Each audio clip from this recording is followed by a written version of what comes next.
주님을 찬양합니다. 우리 주님의 은혜와 평강이 넘치기를 빕니다. 제가 초등학교에 가니까 그 학교가 기독교 학교라서 주일 학교가 있었습니다. 제가 다녔던 그 주일 학교 이름이 불기둥 주일 학교라고 제가 전에 말씀드렸던가요? 그때는 이 불기둥이 무슨 말인지 전혀 이해를 못했었죠. 나중에 성경에 보니까 그 말씀이 나오더라고요. 출애굽기 13장에 보면은 여호와께서 그들 앞에서 가시며 낮에는 구름 기둥으로 그들의 길을 인도하시고 밤에는 불기둥을 그들에게 비추사 낮이나 밤이나 진행하게 하시니, 낮에는 구름 기둥, 밤에는 불기둥이 백성 앞에서 떠나지 아니하니라. 여기서 불기둥이 여기 나오는구나 알았습니다. 이스라엘 민족이 애굽에서 나왔을 때에 광야에서 진을 쳤지요. 참 그 모습이 아주 진풍경이었을 것입니다. 요즘은 어떤 모습을 비추려고 드론을 띄워서 그 하늘에서 찍어가지고 영상을 보여주잖아요. 이 당시 모습을 드론을 띄워서 하늘에서 이렇게 내려다보면 정말 진풍경이었겠지요. 중앙에는 성막이 있고 동서남북 세 지파씩 그 12지파가 이렇게 장막을 치고 있습니다. 그런데 실제 그 상황에 들어가 보면 그렇게 광야를 여행한다는 것이 쉬운 일이 아닙니다. 그 당시 애굽에서 나왔던 사람들 대략 200만 명에서 250만 명, 이렇게 보면 대구 시민 정도의 인구가 되겠죠. 그 많은 사람들이 광야를 여행한다. 이거 쉬운 일이 아닙니다. 사람이 생존하는데 가장 필요한 물과 양식, 그 많은 사람들, 대구 시민이 하루에 마셔야 되는 물이 얼마나 되겠어요? 하루에 먹어야 되는 양식이 얼마나 되겠어요? 그래서 이 250만 명이 이 광야를 여행할 때에는 정말 주님의 보호하심과 인도하심이 필요했습니다. 그래서 우리 하나님께서 구름 기둥과 불 기둥으로 그들을 이끌어 가셨지요. 그 낮에는 얼마나 더웠겠어요. 또 밤에는 얼마나 춥겠어요. 그런데 구름 기둥으로 햇빛을 가리워 주시고 또 밤에는 불 기둥으로 그들을 보호하시면서 인도하셨을 것입니다. 그래서 이 이스라엘 민족은 그 광야길, 한 번도 가보지 않았던 길을 이 구름 기둥과 불 기둥을 따라서 주님의 인도하심을 받아야 했겠죠. 오늘 읽은 우리 민수기 9장에 보시면은 16절, 항상 그러하여 낮에는 구름이 그것을 덮었고 밤이면 불 모양이 있었는데 구름이 성막에서 떠오르는 때에는 이스라엘 자손이 곧 행진하였고 구름이 머무는 곳에 이스라엘 자손이 진을 쳤으니. 그래서 구름이 떠오르면 행진하고 구름이 머물면 진을 치고, 18절, 이스라엘 자손이 여호와의 명령을 따라 행진하였고 여호와의 명령을 따라 진을 쳤으며 구름이 성막 위에 머무는 동안에는 그들이 진영에 머물렀고. 그래서 이들은 여호와의 명령을 구름을 통해서 분별했다는 것입니다. 오늘날 우리 사실 인생길도 광야 길을 가는 것과 같지요. 정말 주님의 보호하심과 인도하심이 필요합니다. 지금도 주님께서 우리를 인도하고 계실까요? 당연하죠. 그런데 어떤 방식으로 우리를 인도하실까? 또 우리는 어떻게 그 주님의 인도하심을 따라 살 수 있을까 하는 것입니다. 이 당시처럼 구름 기둥과 불 기둥은 없습니다. 그러면 꿈에 나타나서 말씀하실까요? 환상으로 보여주실까요?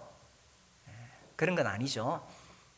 가장 기본적인 것은 말씀을 통해서 또 성령님을 통해서 우리를 인도해 가십니다. 그래서 우리가 늘 말씀 속에 살아야 되겠죠. 어느 날 어떤 중요한 선택을 해야 되겠다. 어떻게 할까? 주님의 인도하심이 뭘까? 성경을 쫙 펴가지고 눈 감고 손가락으로 탁 짚어서 그 구절이 하나님 말씀이다. 이건 점쟁이들이 하는 짓입니다. 평소에 늘 하나님 말씀을 읽고 말씀 속에 살아가는 것이 중요하고, 또 평소에 늘 성령님을 의지해서 살아가려고 하는 그런 훈련이 되어 있을 때에 우리가 자연스럽게 주님의 인도하심을 받을 수가 있습니다. 그런데 제가 신앙생활을 하면서 경험해 보니까 제가 이게 주님의 뜻이다 하고 이렇게 탁 잡았던 것이 나중에 지나 보니까 아닌 경우가 많더라고요. 그래서 이런 시행착오를 통해서 주님의 인도하심을 더 배우게 되고 또 훈련을 받는 것 같아요. 그래서 더 너무 조급하게 어떤 것을 하기보다는 더 신중하게 더 많은 시간 기도하게 되고 더 겸손하게 주님을 따르도록 그런 훈련을 받는 것 같아요. 우리가 이렇게 주님의 뜻을 찾으려고 하고 분별을 하려고 할 때에 주의할 점이 있습니다. 우리 사람들은 다 자기 중심적이기 때문에 내가 뭘 하고 싶은 게 있잖아요. 그러면 성경을 펴서 읽으면 딱 내가 하고 싶은 대로 그렇게 성경이 보여요. 그래서 우리가 어떤 욕심을 가지고 있으면, 어떤 이기심이 있으면 꼭 주님이 꼭 그렇게 나에게 인도하시는 것처럼 보일 때가 많습니다. 심지어 성경을 읽으면서 내가 하고 싶은 건데 사실은 내 욕심인데 내가 성경 읽다가 이런 말씀을 받았다 하면서 그렇게 합리화하는 경우도 볼 수가 있습니다. 나중에 보니까 이제 아닌 거죠, 그죠? 조지 뮬러가 하나님의 뜻을 분별할 때에 이런 과정들을 거쳤다고 합니다. 기도의 사람, 정말 주님의 뜻에 따라 살려고 했고 그렇게 헌신했던 조지 뮬러, 워낙 잘 알려진 주님의 종이니까 아마 다 아실 거예요. 이분이 이렇게 했다고 합니다. 첫째, 말씀을 정기적으로 묵상한다. 이것은 당연한 거죠. 둘째, 기도를 통하여 성령의 내적 음성을 듣는다. 이것도 당연한 것입니다. 항상 말씀과 기도. 그래서 우리가 말씀과 기도로 성령님의 인도하심을 받으려고 합니다. 셋째, 하나님 앞에서 자신의 동기를 면밀히 점검받는다. 이거예요, 그죠? 혹시 자신의 심중에 극히 작은 부분일지라도 욕심의 그림자가 있으면 먼저 제거한다.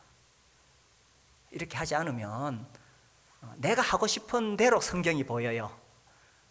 그래서 내 마음에 어떤 욕심이 있는지 그것을 다 내려놔야 됩니다. 넷째, 주님 한 분만을 겸손과 믿음으로 의뢰하며 바라본다. 다섯째, 하나님의 행하심의 손길, 환경이나 사람이나 또 내 주위에서 일어난 사건들을 주의 있게 바라본다. 그래서 이런 과정을 통해서 정말 조지 뮬러는 주님의 뜻을 발견하려고 했고 인도하심을 받으려고 했습니다. 그래서 자기가 하고 싶은 대로 자기가 먼저 계획을 세우고 하기보다는 주님이 뭘 원하실까? 이게 참 아름다운 태도이겠죠. 우리가 주님의 인도하심을 구할 때에 먼저 알아야 될 사실이 있습니다. 우리의 관심과 주님의 관심이 다르다는 것입니다. A 회사에 갈 거냐 B 회사에 갈 거냐, 주님의 뜻이 무엇일까, 주님의 인도하심이 무엇일까.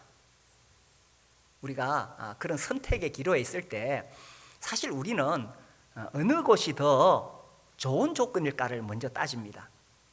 그러니까 나에게 이득이 되는 곳, 좀 더 안락한 곳, 그런 곳으로 주님이 인도해 주시기를 바라고, 또 그런 곳으로 가게 되면 주님이 나를 인도하셨다 하고 간증을 하고 감사를 하게 됩니다. 근데 사실 세상 사람들도 그건 똑같아요, 그죠? 그런데 주님이 늘 우리를 그렇게 좋은 조건으로 인도하셨느냐 하는 것입니다. 이스라엘 백성들을 보니까 주님께서 마라로 이끌어 가셨어요. 광야에서 사람들에게 제일 필요한 게 뭡니까? 물이잖아요. 그런데 그들을 정말 막 이 샘이 막 팡팡 쏟아지는 오아시스로 데려가신 것이 아니고 마라, 썬물, 마실 수 없는 그런 곳으로 주님이 인도하셨다라는 거예요. 또 르비딤으로 인도하셨어요. 백성들이 마실 물이 없다고 원망하고 불평하고 그렇게 만드시잖아요. 또 머리바로 이끌어 가시고, 그죠? 그러니까 주님의 인도하심이 항상 좋은 조건으로 우리를 이끌어 가지는 않으신다는 것입니다. 주님이 왜 그런 대로 이끌어 가실까? 우리가 정말 주님을 주인으로 인정하고 주님이 이끄시는 대로 불평 없이 순종하면서 따라오도록 우리를 훈련시키는 과정이라는 거예요. 누가 주인이냐 하는 것입니다. TV에 한 번씩 저도 개 훈련시키는 강형욱 씨인가? 그분 이렇게 나오면 봐요. 참 재밌어요. 그거 보면. 한 얼마 전에, 좀 오래 전에 보니까 어떤 집에서 이렇게 큰 개를 키우는데 이 개를 데리고 산책을 못해요. 개가 힘이 세니까 막 주인이 끌려가는 거예요. 그나마 남자 주인은 힘이 있으니까 땡기는데 여자 주인은 이거 뭐 힘이 없으니까 질질 끌려가는 거예요. 그래서 이제 이분을 만나서 이 개를 훈련시키도록 의뢰를 하는데 그분이 했던 이야기가 제가 기억이 나요. 이 개가 누가 주인인지를 알아야 된다고. 누가 주인인지를 알아야 된다고. 그래서 훈련을 시킵니다. 줄을 탁 잡아당겨, 탁탁 잡아당겨서 훈련을 시키니까 훈련을 받은 개는 지가 막 주인을 끌고 다니지 않더라고요. 주인 옆에 약간 뒤에 해가지고 주인 눈치를 봅니다. 그게 주인과 개의 관계겠죠, 그죠? 그래서 주님께서 우리를 이끌어 가실 때에 누가 주인인가를 가르치시고 또 우리가 그것을 훈련받는 과정이 우리에게 필요하겠지요. 그래서 주님이 우리를 인도하시는데 알아야 될 사실이 뭐냐 하면 우리의 관심과 주님의 관심이 다르다는 것입니다. 우리는 좀 더 안락하고 나에게 이득이 되는 곳이 주님의 인도하심이라고 그렇게 생각하잖아요. 그런데 주님의 관심은 그렇지 않다는 것입니다. 물론 주님이 선하셔서 우리를 좋은 조건으로 인도해 가십니다. 주님 우리를 사랑하시고 선하시니까 좋은 곳으로 인도해 가십니다. 그러나 주님이 인도하실 때에 단순히 나의 안락과 이득이 주님의 인도하심의 가장 중요한 초점은 아니라는 것입니다.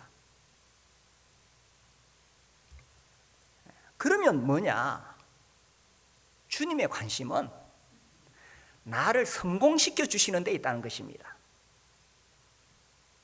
주님은 나를 성공시킬 수 있는 곳으로 인도하신다는 것입니다. 신자의 성공이 뭡니까? 세상적인 그런 걸 말하는 게 아니죠. 예수 믿는 우리의 성공이 뭡니까?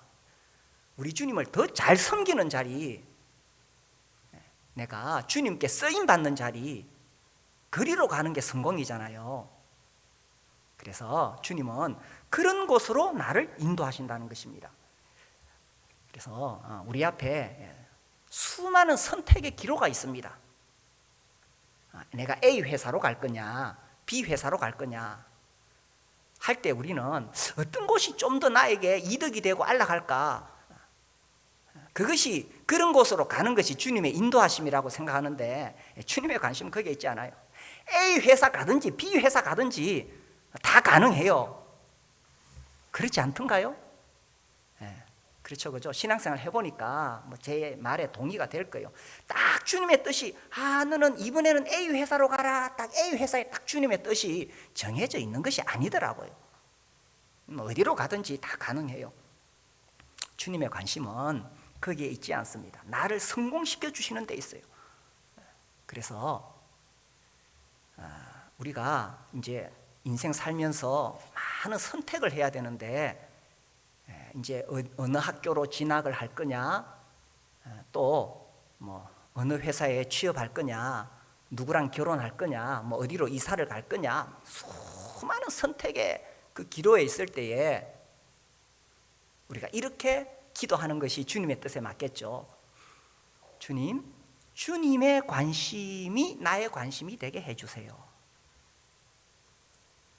이게 정확하게 주님의 인도하심을 구하는 기도라는 것입니다. 주님의 관심, 주님을 더 잘 섬길 수 있는 곳, 주님께 쓰임 받는 자리, 그리로 나를 인도해 주세요. 그러면 내가 바르게 기도하고 있다는 것입니다. 그래서 주님이 나를 인도해 가시는데, 여기 보니까 이제 이스라엘 백성들이 가야 할 때가 있어요. 자, 20절 본문 봅시다. 20절 민수기 9장.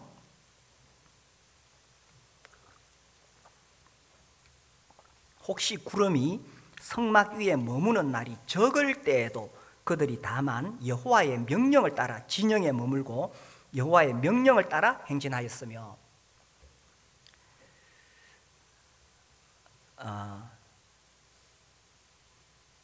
이 구름이 이제 떠오르면 행진을 해야 되는데, 구름이 이 성막 위에 머무는 날이 적을 때에도 이게 무슨 의미일까요? 좀 더 여기 머물고 싶어도 적을 때에도, 참 이 광야에서 오랜만에 아주 시원한 오아시스로 왔어요. 거기 오니까 막 신선한 물이 펑펑 솟아나오고 나무 그늘에서 쉴 수 있고 바람도 산산하고 너무 좋아요. 여기서 좀 오래 머물고 싶어요. 그런데 오자마자 구름이 떠오르네. 머무는 날이 적을 때에도, 그러나 명령이 떨어지면 즉시 짐을 싸야 된다는 것입니다. 그래서 적을 때에도 내 생각은 더 오래 머물고 싶지만, 그러나 내 생각대로 내 원하는 대로 하는 것이 아니고, 환경을 보고 어떤 컨디션을 보고 사람들의 여론에 따라 움직이는 것이 아니고, 그렇죠? 여호와의 명령을 지켜서 움직이게 된다는 것입니다. 그래서 신앙생활이 뭘까? 내가 정말 머물고 싶고 여기 참 좋은 곳으로 여겨져도 여호와의 명령을 따라 살아가는 것이, 이것이 신앙생활, 이런 훈련을 받는 것이 주님을 배우는 것이라는 거죠. 그런데 안타깝게도 이 이스라엘 백성들은 결정적인 순간에 실패를 했습니다. 민수기 13장에 보시면은 이제 가데스 바네아에서 12정탐꾼을 보내지요. 그런데 이 정탐꾼들의 이야기가 다릅니다. 13장 30절, 갈렙이 모세 앞에서 백성을 조용하게 하고 이르되 우리가 곧 올라가서 그 땅을 취하자, 능히 이기리라 하나.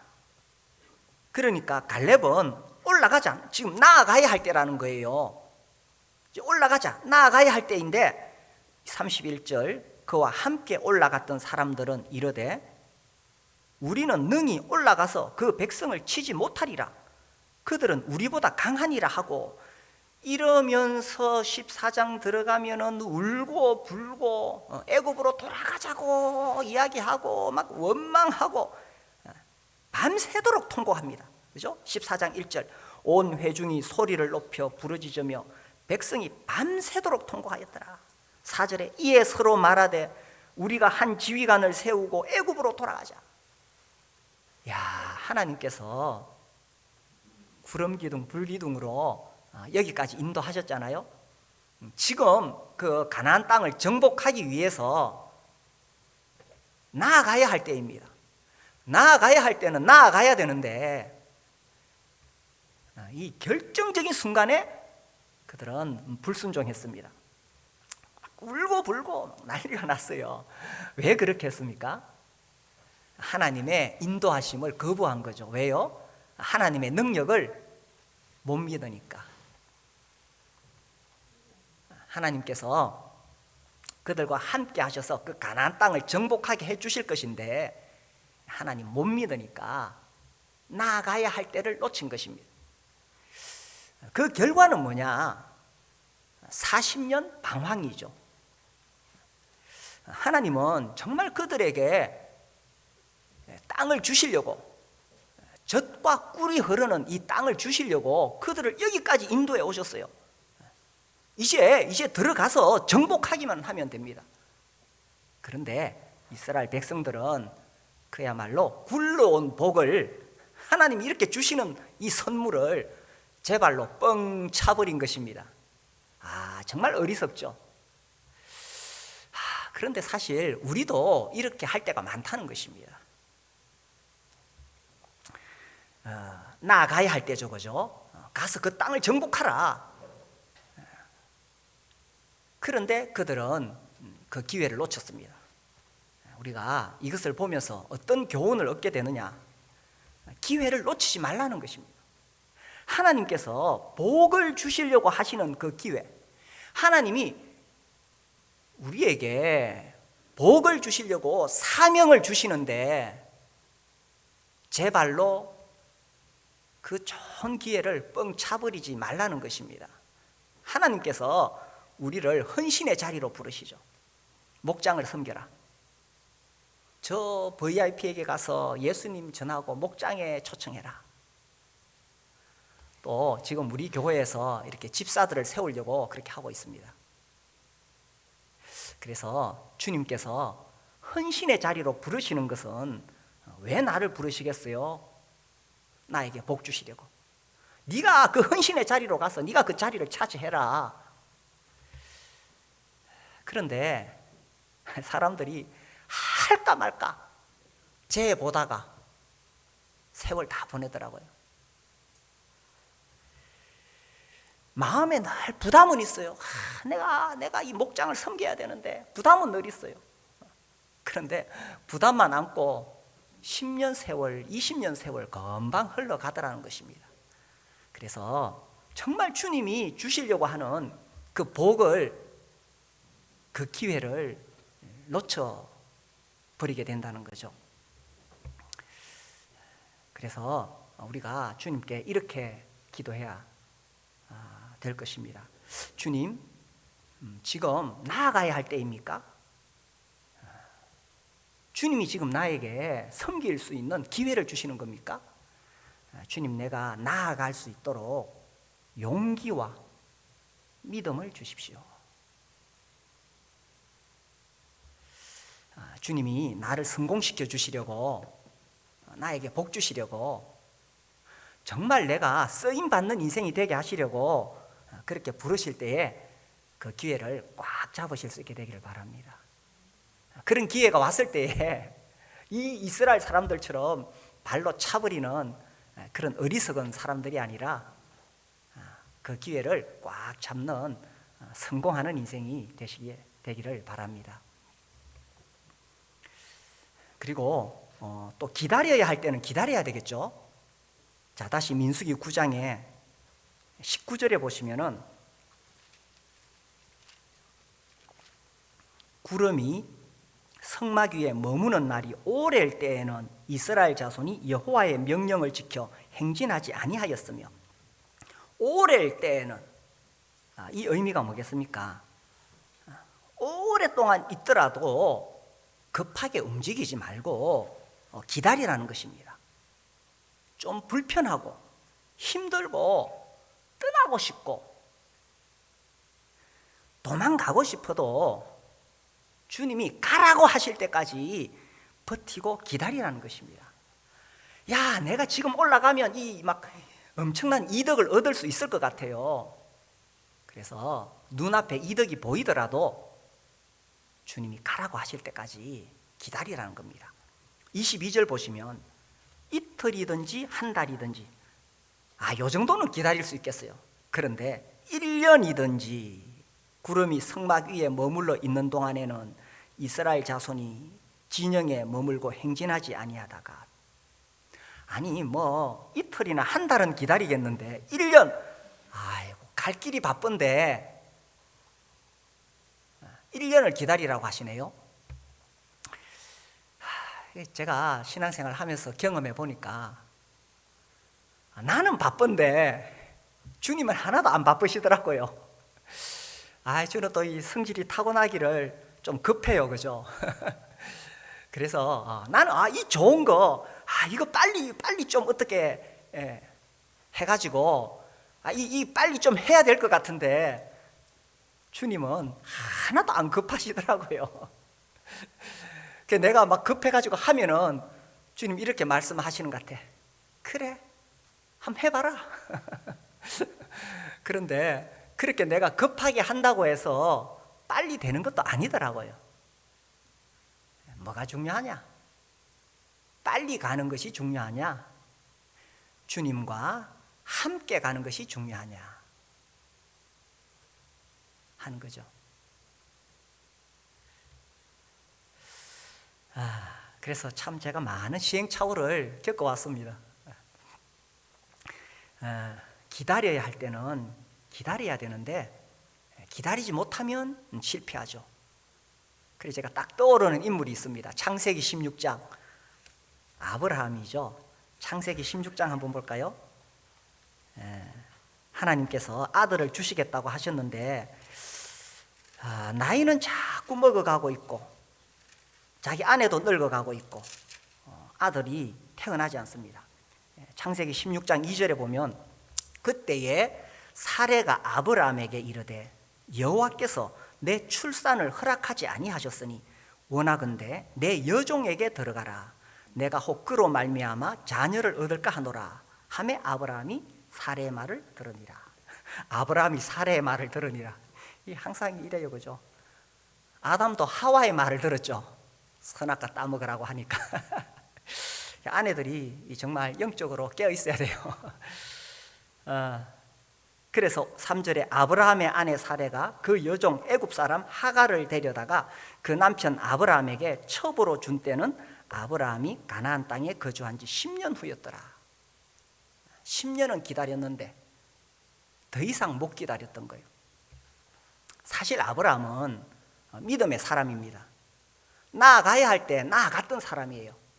창세기 12장, 그죠? 너는 본토 친척 아비 집을 떠나 내가 네게 지시할 땅으로 가라 하셨을 때에 하나님이 지시하시는 땅으로 나아갈 수 있는 용기와 믿음이 있었습니다. 그때는 잘했는데 10년 뒤에 16장에 보니까 기다려야 될 때 기다리지를 못했습니다. 왜 그랬느냐? 자기 자신을 보니까 이게 불가능해 보이거든요. 그래서 하나님의 능력을 믿지 못했던 거죠. 그 결과는 뭐냐? 그 결과는 이스마엘이죠. 우리가 잘 아는 대로. 그래서 이삭의 대적이 되고 이삭을 괴롭히는 이스마엘을 낳게 됩니다. 그래서요, 이 조급하면 뭘 만들어내기는 만들어내는데 이삭이 아니라 이스마엘을 만들어냅니다. 하나님이 주시는 영적인 열매가 아니고 인간의 힘으로 만들어내는 육신적인 열매를 만들게 된다는 것입니다. 하나님의 때가 안 되면. 모세가 나이 40이 되었을 때 자기 동족을 돌아볼 마음이 났지요. 그런데 모세 40살 때는 아직 하나님의 때가 아니었어요. 그래서 그 40살 때 그가 했던 것은 살인이죠. 그것밖에 못했습니다. 하나님의 때는 그로부터 40년을 더 기다려서 80살이 되었을 때 그때 비로소 모세가 쓰임받기 시작합니다. 그래서 하나님의 때가 있어요. 기다려야 할 때는 기다려야 합니다. 어렵고 힘들어도 답답해도 또 손해보는 것처럼 여겨질지라도 기다려야 할 때는 기다려야 됩니다. 도망가고 싶고 떠나고 싶어도 하나님의 때가 될 때까지 기다려야 됩니다. 그런데 기다리면서도 우리가 기다릴 수 있는 것은 우리에게 꿈이 있기 때문이죠. 하나님의 때가 되면 하나님의 꿈이 이루어지니까 그 꿈을 붙잡고 살아가는 거예요. 그래서 아브라함이 결국 100살에 하나님께서 그에게 주신 약속대로 아들을 낳잖아요. 그래서 우리가 기다릴 수 있는 힘은 우리에게 꿈이 있기 때문인 것입니다. 제가 이 말씀을 묵상하면서 떠올랐던 인물이 있습니다. 강태공 뭐 낚시꾼들이 강태공이라 그러는데, 강태공이 낚시하다가 이제 발탁이 되잖아요. 아무튼 강태공에 대한 그 표현이 이런 말이 있더라고요. 궁 80, 달 80. 그가 80살 될 때까지는 정말 궁핍하게 살았는데 그 후에 80년은 드디어 그의 꿈을 이루었다, 이런 의미래요. 물론 뭐 그가 80세에 발탁이 되어서 그 뒤에 80년 살았다는 것은 아니죠. 더 일찍 죽었지만,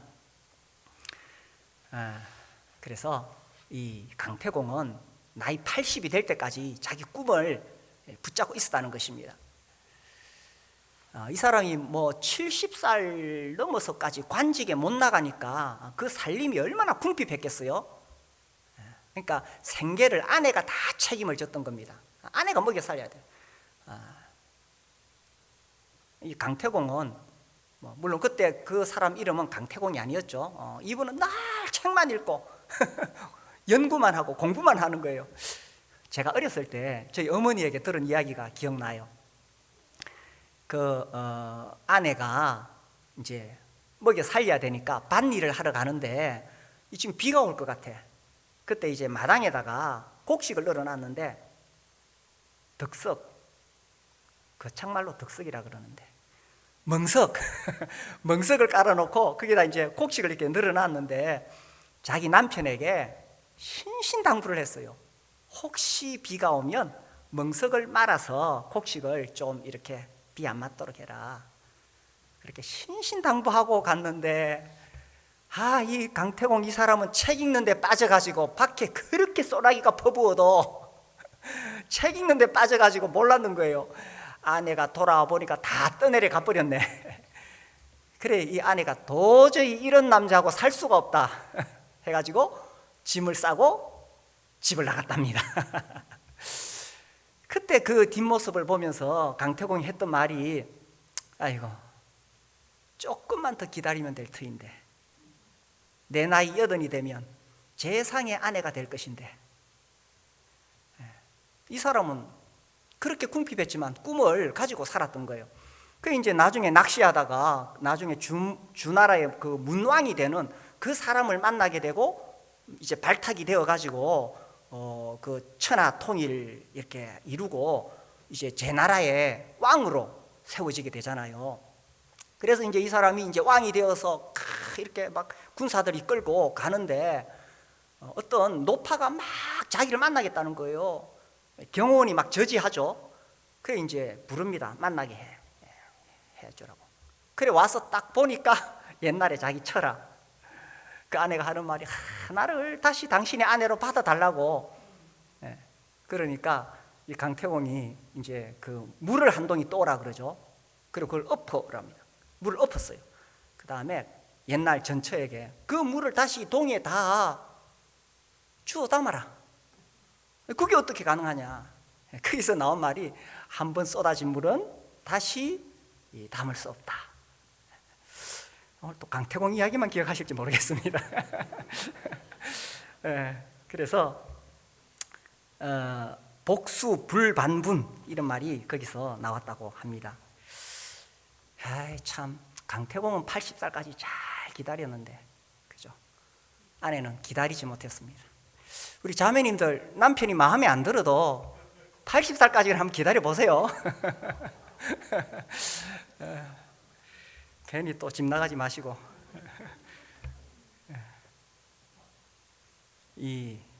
왜 아브라함이 100살까지 하나님께서 그냥 기다리게 하셨느냐? 우리 그 하경삼 헨리 블랙가비의 책에서 제가 참 이런 의미가 있었겠구나 하면서 늘 기억하는 내용이 있습니다. 하나님께서는 왜 100살까지 아브라함을 기다리게 하셨느냐?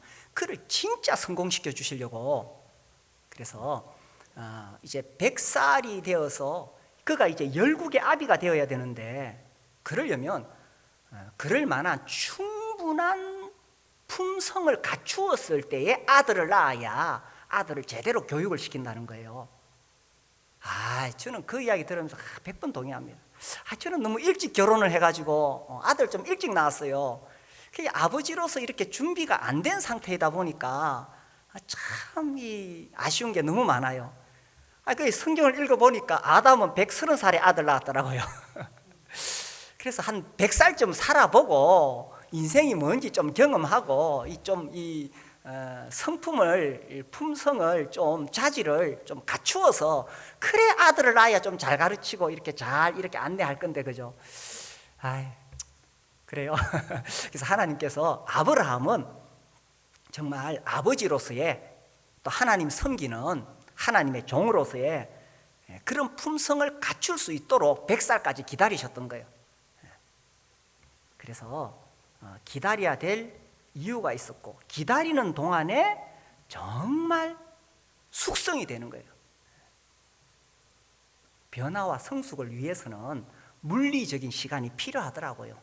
화학적인 어떤 변화는 부작용이 생깁니다.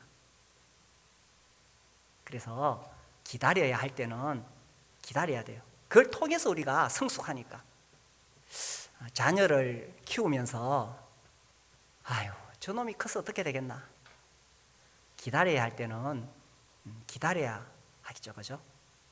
기다려야 합니다. 우리가 또 전도하다 보니까 참 사람이 안 변해요. 목장에서 그렇게 섬기고 그렇게 돌보는데도 사람이 안 변해요. 그렇지만 기다려야 할 때는 기다려야 됩니다. 저를 위해서도 좀 기다려 주십시오. 목회자를 위해서도. 제가 최근에 굉장히 관심 있게 생각하는 말이 그 김형석 교수님의 인생의 황금기는 60세에서 75세이다. 그때까지 계속 성장해 간대요. 그래서 우리가 서로 기다리면서 나도 성숙하고 또 상대방도 성숙하고, 그래서 80살까지는 최소한 우리가 그렇게 기다려줘야 되겠어요. 그래서 우리가 기도할 때에, 주님, 지금 기다려야 할 때입니까? 그렇다면 내가 기다릴 수 있는 절제력과 인내심을 주십시오. 그래서 신자의 삶이 뭐냐? 우리가 읽었던 이 민수기 9장 23절 우리 같이 한번 읽어볼까요? 시작. 곧 그들이 여호와의 명령을 따라 진을 치며 여호와의 명령을 따라 행진하고 또 모세를 통하여 이르신 여호와의 명령을 따라 여호와의 직임을 지켰더라. 신앙생활이 뭐냐? 여호와의 명령을 따라 나아가야 할 때 나아가고 기다려야 할 때 기다리고, 이렇게 훈련을 받는 거죠. 정말 주님이 주인으로서 내 인생을 이끌어 가실 때에 주님 말씀하시면 가겠습니다. 주님의 뜻이 아니면 멈추겠습니다. 우리가 주님의 인도하심을 구할 때에 우리의 관심은 좀 더 안락하고 이득이 있는 것에 그런 인도하심을 구하지만, 주님의 관심은 그게 아니에요. 정말 우리 인생을 성공시켜 주시려고 하는 거거든요. 정말 성공하는 인생, 주님을 더 잘 섬기고 주님께 쓰임 받는 인생이 되는 것, 그게 성공이잖아요. 그래서 우리가 그런 인도하심을 구하고 주님이 가라고 하실 때 가고 기다리라고 하실 때 기다려서 정말 주님 앞에 성공하는 그런 인생을 우리 모두 살 수 있게 되기를 바랍니다.